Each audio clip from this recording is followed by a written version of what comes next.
আজকে আমি বানালাম চিকেন কাবাব কারি। তোমাদেরও যদি বানাতে আছে তো ভিডিওটা পুরো দেখ। প্রথমে চিকেনটাকে মিক্সিতে গ্রাইন্ড করে নেব। গ্রাইন্ড করার পরে তারপরে ম্যারিনেট করব চিকেনটাকে। তো প্রথমে লবণ, হলুদ, জিরের গুঁড়ো, ধনিয়া গুঁড়ো, মরিচের গুঁড়া, কেটে রাখা পেঁয়াজ এসব দিয়ে পুরো ম্যারিনেট করে নেব চিকেনটাকে। ম্যারিনেট করার পর স্টিক দিয়ে কাবাবের শেপ করে নেব। এই যে চিকেন কাবাবের শেপ হয়ে গেছে, এখন এক একটা করে ডিপ ফ্রাই করে নেব।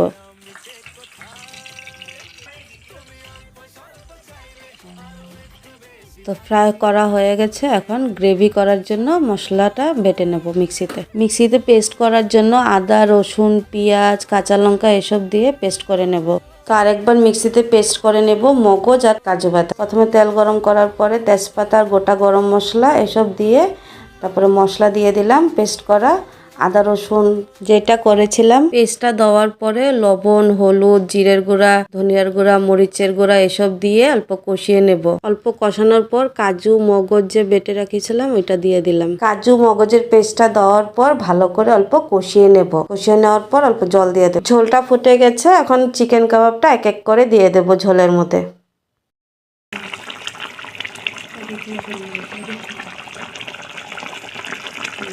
তো দেখো আমার চিকেন কাবাব কারিটা রেডি।